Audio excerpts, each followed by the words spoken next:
All right, welcome, and we're glad you are joining us tonight. Um, we will start this meeting with a presentation and a recorded project or study overview. Just a reminder that participants do not have the ability to share audio or video during this meeting. We will be utilizing the Q&A functionality of Zoom to take your questions tonight, and in the next slide, we will go over how to do so. We ask that you be respectful of the panelists and presenters. Questions and comments that include foul language, threats, or obscenity will not be answered, and individuals submitting those types of questions may be removed from the meeting. Following the presentation, the study team will take questions from meeting attendees. In order to submit a question, you click the question and answer icon and enter the question in the box and push send. Please feel free to submit questions as they come to you during the presentation. But remember, submitting a question during the meeting does not guarantee that it will be answered live, but we will try to get through as many of those as we can in the time allowed. Questions that you submit through the Q&A functionality are not considered official comments and will not be included with the study record. But there are a variety of ways that you can submit official comments, which we will go through later in the presentation. I want to introduce to you our presenters tonight. We've also got a full panel of experts joining us as well that we'll introduce when we get to the question and answer section. But tonight, at the first part of our meeting, we have got myself, Katie Williams. I'm the moderator doing and helping out with public involvement on the project. We've got Jeff Erdman, who is our UDOT project manager. Tyler Allen, who is the UDOT Environmental Program Manager, and Craig Bounds, who is also a moderator tonight. I will now hand off the MC duties to Craig, and we will jump into the content. Thanks, Katie. Yeah, welcome everybody again. Just a quick reminder that tomorrow will be our in-person public hearing. This will be an open house format, no formal presentation provided, but you're welcome to come between 5:30 and 7. This will be at Mountain Green Middle School at the address shown on screen. And just follow the signs to the cafeteria/common area, and you'll be greeted by a group of team members there ready to answer questions. And I think with that, we're ready to play the pre-recorded video. So everybody hang on, and as a reminder, you can submit those Q&A comments as you've been doing so while the video plays. The goal of this video is to provide an outline of the proposed action design and benefits, explain the potential impacts, and share opportunities for the public to submit official written or verbal comments. This video will provide a high-level overview of the topics covered in the environmental assessment. For more information on these topics and others, we encourage you to read the environmental document. As you likely know, we have been working on an environmental study to assess transportation improvements on I-84 and SR-167, or Trappers Loop Road, in Mountain Green, Utah. This study is being conducted in accordance with the National Environmental Policy Act, or NEPA, which helps us make informed decisions regarding roadway improvements. The findings of the study are presented in a document called an environmental assessment, otherwise known as an EA. Recently, we released the EA for the Mountain Green I-84 interchange study. Within the EA is a proposed action. The proposed action outlines the specific transportation improvements UDOT will move into further design and analysis upon receiving further funding. We encourage participants to, first, read the environmental assessment. This document provides details on the proposed action, the factors considered when designing the proposed action, potential effects, and mitigations, as well as how agencies, stakeholders, and the public were involved in evaluation and decision-making. Once you've gotten more familiar with the document, we then recommend you participate in one of our upcoming public meetings to hear from the team and ask questions. We have an in-person public hearing scheduled for Wednesday, April 23rd from 5:30 to 7 p.m. at Mountain Green Middle School. Finally, we encourage you to submit formal comments during the formal comment period open now. This can be done through Court Reporter at the public hearing, online, through email, or by mail. Comments must be submitted by Thursday, May 8th. Public comments are crucial and every submission is reviewed. The full EA document can be viewed online at u.input.utah.gov/I-84 Mountain Green, or by scanning the QR code shown with your phone. If you prefer a hard copy, you can visit the UDOT Central Office, UDOT Region 1 Office, or the Morgan County Courthouse. A full printed version of the EA will also be available at the in-person hearing on Wednesday, April 23rd at Mountain Green Middle School. It's important to note the same information shared today will be available at the in-person meeting. The meeting will be open house style, meaning there won't be a formal presentation, but we'll have our team available to answer questions. As mentioned, this environmental assessment evaluated a proposed action within the study area as seen on the map here. It was focused on I-84 in Mountain Green, Trappers Loop Road, and the Old Highway, also known as SR 167. When we say proposed action, we are referring to the recommended changes to the area. Throughout this environmental assessment, the team has compared the proposed action to a no action or no build scenario. Basically, this method allows us to compare what the data shows us if these changes were made versus if they weren't. The proposed action, which was analyzed in the EA document, includes some key features shown here on the screen. This includes a new diamond interchange on I-84, extending Trappers Loop Road from Old Highway Road to I-84, a four-way signalized intersection with crosswalks at Trappers Loop Road and the Old Highway Road, closure of the I-84/SR-167 interchange or exit 92 with removal of the westbound on-ramp and eastbound off-ramp, removal of the westbound I-84 Mountain Green rest area and shared use trails, and forward-compatible design elements to connect to planned future infrastructure improvements in the area. At the top of the screen, you're seeing a cross-section view of what Trappers Loop Road would look like with these changes. The extension of Trappers Loop Road will contain a 10-foot center median, a total of 4 travel lanes, 2 12-foot travel lanes in each direction, northbound and southbound, 6-foot shoulders, a 6-foot sidewalk on the east side of the road, and a 12-foot multi-use path on the west side of the road, and curb, gutter, and park strips to separate the trail and sidewalk. Below the cross-section, we see a vertical profile of the proposed action. The extension of Trappers Loop Road to I-84 would span I-84 and Cottonwood Creek. The bridge and interchange at I-84 would be forward compatible with a future road to the south over the railroad tracks. The bridge over Cottonwood Creek would be constructed to allow a future shared use path to travel underneath the structure. The proposed action provides a variety of benefits to drivers, pedestrians, and cyclists. These benefits include a more direct connection to Mountain Green and destinations to the north such as Snow Basin Resort and the Ogden Valley, a separation of regional and local traffic from SR 167 and the Old Highway Road, connections for all users to existing and planned active transportation routes, improved pedestrian and bike safety at the signalized intersection at Trappers Loop Road and Old Highway Road. Chapter 1 discusses the purpose and need for the proposed action. The purpose defines the intended outcome or goals of the proposed action, and the need defines the problem to be addressed. In summary, the need for the proposed action is poor system linkages, or the connecting links in a transportation system. The links between I-84 and Trappers Loop Road lead to a less direct route to the popular recreation destinations north of Mountain Green. This need, or problem, helps flesh out the purpose, or intended outcome, which is to improve that connectivity and provide more direct connection. Here, we're seeing what is happening out there currently. Existing road conditions result in the mixing of regional and local traffic on local roads. The current and ongoing use of Old Highway Road to serve regional traffic is inconsistent with the original classification of this road as a major collector. Major collectors primarily serve city-to-city travel and are intended for shorter travel distances. Major collectors are not intended or suited for the regional travel that currently exists on Old Highway Road and Trappers Loop. Here, we're seeing what travel would look like if the proposed action was taken. The proposed action would provide a more direct route to Trappers Loop Road and decrease regional traffic using local roads, therefore improving the system linkages in Mountain Green.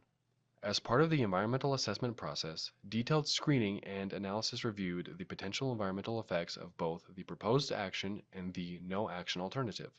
This step is critical for helping us make an informed decision and identify strategies to lessen the effects of the proposed action. Here on the screen, you can see a list of those resources studied. More detailed information about the analysis can be found in Chapter 3 of the environmental document. In this video presentation, we will touch on just a few. First up are property acquisition and relocations. Potential impacts are estimated using preliminary engineering, and it is possible specific impacts could change slightly during the final design refinement and negotiations with property owners. The proposed action would result in the partial acquisition of 11 properties. Based on the information we have now, these partial acquisitions would not affect the use of the property. Next up, let's take a closer look at the active transportation features, aka cyclist and pedestrian accommodations. The proposed action would make traveling more comfortable for people of all ages and abilities who walk or bike through the area. This map here shows the planned and existing pedestrian and bicycle projects in the area. Projects in red are active transportation projects that will be implemented by other agencies. Projects in green are existing active transportation facilities. The orange line is the new shared use path included in the proposed action that would provide connectivity between I-84 and Trappers Loop Road and other planned and existing facilities in the area. Next up, we have traffic noise. Traffic noise refers to the sound produced by vehicles traveling on roads, with common sources of this noise including engine and tire sounds. 28 properties were analyzed for noise impacts. A noise impact is defined as a receptor having a noise level greater than or equal to 66 decibels or receiving an increase of 10 decibels or more over its existing noise level. If the noise impacts meet this threshold, then noise abatement measures are explored and recommended if it is deemed both feasible and reasonable by the current UDOT noise policy. The proposed action includes one noise barrier that would be 15 feet tall and 675 feet long. The final decision to construct the proposed noise barrier would not be made until design is completed and refined utility relocation and right-of-way costs are available. The criteria for reasonableness would be revisited using these refined costs. If found both reasonable and feasible, UDOT will solicit property owners and tenants to determine overall support for noise abatement measures. This process involves balloting individuals who would benefit from the proposed noise barrier. This process would follow the UDOT noise policy. To learn more about how noise was evaluated, scan the QR code on your screen. Next up, we have threatened and endangered species. The United States Fish and Wildlife Service prohibits federal agencies from authorizing, funding, or carrying out actions that may impact listed endangered or threatened species or cause adverse modification to a designated critical habitat. Ladies' tresses and monarch butterflies have the potential to occur near the proposed action. During site visits in May and June 2024, there were no identified sightings of ladies' tresses or monarch butterflies. There were, however, 3 milkweed populations identified near the proposed action, which may be an indicator of monarch butterfly habitat. Specific mitigation measures for ladies' tresses and monarch butterfly habitats can be found in sections 3.9.4 and 3.9.5 of the EA or by scanning the QR code here. Waters of the U.S. are rivers, streams, lakes, wetlands, and other aquatic sites that are regulated by the U.S. Army Corps of Engineers. Delineation is the act of identifying wetlands. We delineated 2 types of potential waters of the U.S. in May and June 2024, including 16 individual wetlands, 15 of which are considered waters of the U.S., totaling 25.8 acres. The proposed action would fill 0.98 acres of potential waters of the U.S., the majority of which would occur in wetland W-12 along the south side of I-84. Cottonwood Creek would not be affected because the proposed bridge would span it, and the bridge abutments would be placed outside of the ordinary high water mark. During design, we would work with the U.S. Army Corps of Engineers to obtain a Section 404 permit to mitigate and offset wetland impacts. Floodplains are normally dry areas that occasionally flood due to high snowmelt, storm water runoff, or high lake water. It is unlikely the proposed action would have any impact of the floodplain's capacity to contain a 1% annual chance flood event. I know you want to know what a 1% annual chance flood event is. This is also known as a 100-year flood, a flood that has a 1% chance of occurring in a given year. It is also unlikely that the proposed action would result in a 1-foot rise in the flood plain elevation. Now, moving on to transportation. Transportation refers to the movement or circulation of people and goods. This can also include vehicle traffic, traffic hazards, and parking. Highway projects can affect transportation in many ways, including conflicts between local traffic and added traffic, increased traffic volumes, increased safety hazards, and increased congestion or interrupted access during construction.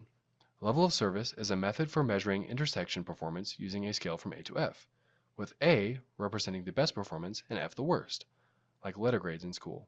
Level of service A through C are considered acceptable and indicate an intersection can handle the number of vehicles traveling through it during a specific time of day.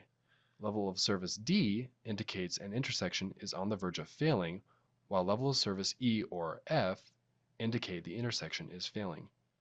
Currently, during the Saturday peak hour, the worst traffic period in Mountain Green, all intersections operate at level of service C or better, except for the intersection at Trappers Loop Road and Old Highway Road, which operates at level of service F. This poor performance is attributed to traffic heading from the recreational attractions north of Mountain Green to westbound I-84 and is based on the worst performing movement, which is the southbound to westbound right turn. The proposed action would change travel patterns in Mountain Green. With the closure of exit 92 and the opening of the proposed interchange with the extension of Trappers Loop Road, regional drivers would no longer use SR 167 or Old Highway Road to access the popular destinations north of Mountain Green. Instead, regional traffic would have a more direct route to these destinations. In addition, regional drivers from the east would no longer use exit 96 and Old Highway Road to enter Mountain Green. Like the westbound drivers, they would have a more direct route via the proposed interchange and the extension of Trappers Loop Road. In this section of the EA, we address emergency response and evacuation impacts to the existing transportation network and interstate rest areas.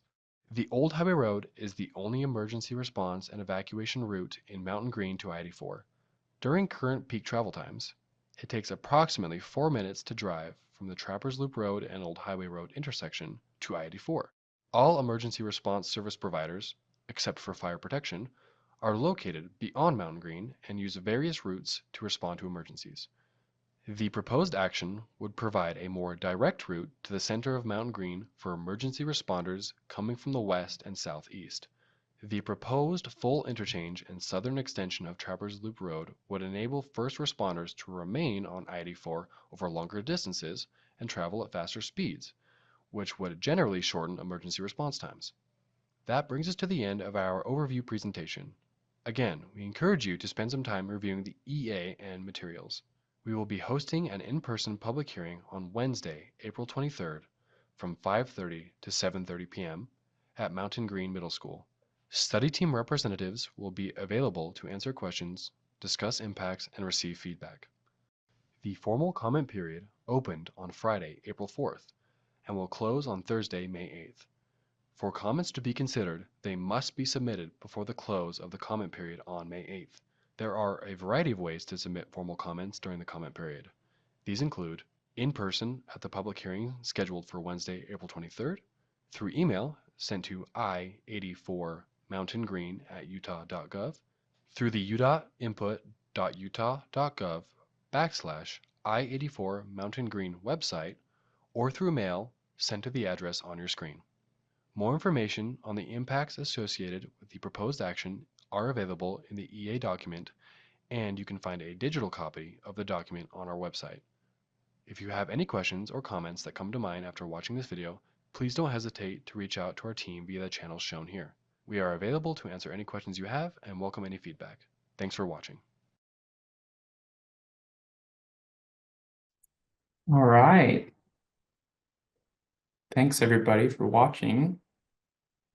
That concludes our pre-recorded portion of the meeting and should take us into the Q&A. But before we go there, I just wanted to hit on our comment period one more time. So we are currently in this. It runs from April 4th to May 8th. Comments can be submitted a variety of ways. So in person tomorrow at our public meeting at Mountain Green Middle School. You can also submit them while they're in person, you'll have the opportunity to submit a written comment, or you'll be able to sit down with a court reporter and they'll be able to transcribe it for you. You can also submit a comment through our email at i84mountaingreen@utah.gov. You can also go on our website, and there is a comment tab that you'll be able to submit a comment in there. Or you can send us a comment through the mail at i84 Mountain Green project team at the address shown on screen.